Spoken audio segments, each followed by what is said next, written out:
If we were to choose one exercise to do with rowing, to help complement rowing, help you balance out your physique and your fitness, what would it be? For those new to the channel, I'm Austin with Training Tall, and I am 6'8", 203 centimeters, whatever one floats your boat. But while I might be tall, Training Tall is all about giving you the tips and strategies to help you take your fitness and health above the average, no matter how tall you are. And we know that rowing is a fantastic exercise that works about 84% of all the muscles in your body.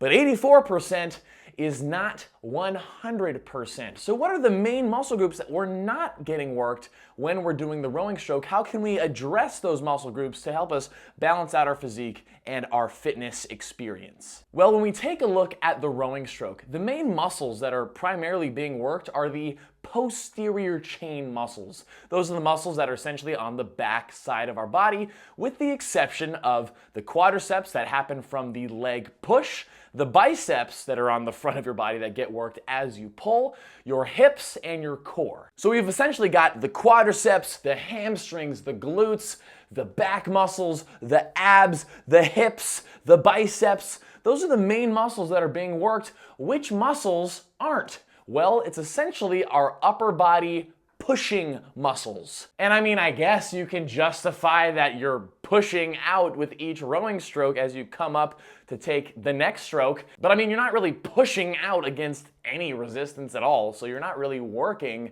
those muscles. So what's the single best exercise to help you address those pushing muscles? Well, it's push-ups. But before you click off the video, which I know you're about to do, wait!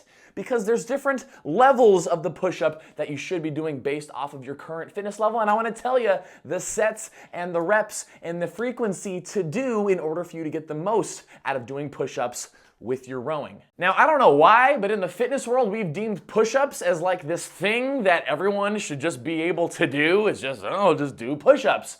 Guys, push-ups are really freaking tough, okay? Push-ups are really challenging, and they should be challenging, especially when you do them right. However, there are variations we can do based off of our current fitness level to help you get the most out of push-ups for right now. And so if you're not very good at push-ups, or you don't do a lot of push-ups, or you haven't done push-ups in a while, I recommend that you start off with tricep push-ups. And for tricep push-ups, you want to start with your hands about shoulder width apart with your thumbs angled forward. When you angle your thumbs forward, that actually internally rotates your elbows and allows you to pinch in your elbows as you go down and push up. And it's just very simple like that. You drop yourself straight down, let your elbows go straight back, and push yourself to the top. Try to get yourself to at least 90 degrees, if not a little bit below 90 degrees. Now, of course, when you do these, just like any push-ups, you can try it with your knees off of the ground. That's a lot harder, though, than starting with your knees on the ground. Just make sure that when you're doing it with your knees down, that your butt's not in the sky, but you're squeezing your hips forward to keep yourself in a knees down plank. And of course, whether you do it with your knees down or not, be sure to brace your abs tightly in order to keep your body nice and neutral as you work your arms, your chest, and your shoulders. The second level of push-ups is the standard push-up. Now, some people would consider triceps push-ups to be harder than standard push-ups. I'm going to tell you why that's not true. Because with standard push-ups, a lot of us think that a push-up is just going up and down. And when you go up and down, sure, the standard push-up is easier than the triceps push-up, but going up and down is a good way to hurt your shoulders for the rest of your life.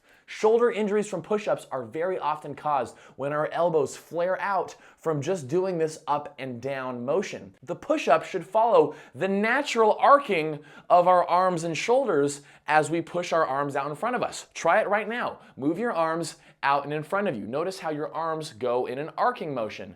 That's because that's how our body naturally pushes. And so when you go down for the push-up, take your hands a little bit wider than shoulder width. And as you move yourself down, you want to move yourself down and slightly forward and then up and back.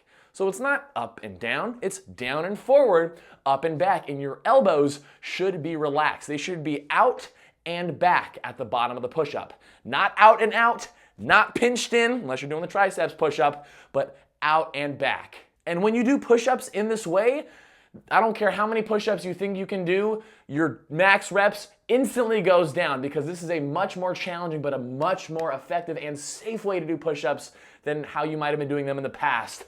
just going up and down. The third level of push-ups is doing decline push-ups. These are significantly more challenging than tricep push-ups or standard push-ups, where you put your feet up on a bench or a chair or a ledge and perform a push-up in that same down and forward, up and back motion. And this decline puts more of an emphasis on your upper chest and your shoulders, and again is much more challenging than those other variations. So how do you know which level is going to work for you? Well, let's talk about the sets, the reps, and the frequency. If you really want to make the most results out of your push-ups, see some sweet gains, and really help balance out your physique, you don't need to be doing hundreds and hundreds of push-ups a day. What I recommend you do instead is aim for 3 to 4 sets of one of the variations of the push-ups 2 to 3 times a week. And as far as your reps go, aim for 8 to 12 reps per set. The goal is to make those 8 to 12 reps challenging, which means when you finish your set, when you hit number 8, you should feel like maybe you could have given 1 or 2 more reps. It doesn't need to be kill yourself, die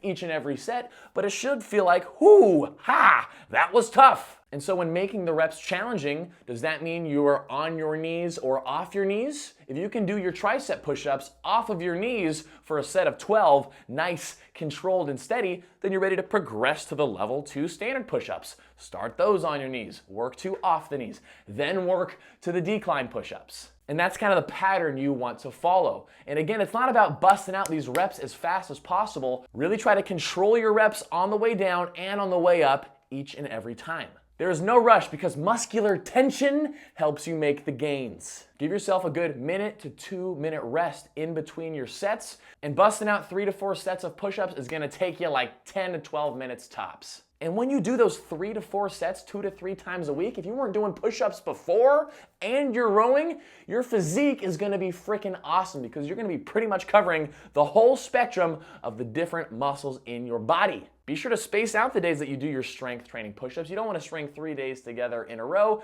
Space them out by at least a day of rest in between. But Austin, I can do 12 reps, 3-4 sets, no problem with even the hardest variation. Okay, we'll do them slower. See if you can control it. Spend more time under tension. There's always a way to make it more challenging. Throw on a weight vest. Just make it tough. But more importantly than what variation you do, blah, blah, blah, it's about being consistent. Can you get in these sets and these reps 2 to 3 times a week for like 2 months in a row? You'd be shocked at how many gains you make. But it's very simple, guys. Push-ups are the best exercise to complement your rowing, and the good news is you don't need any equipment for them whatsoever. You can do them right in your home or right in the gym, and you're gonna make some sweet results from doing them. So I hope you enjoyed the video. I hope it could provide a little bit of insight into your rowing training plans. Be sure to subscribe to the channel if you're interested in more.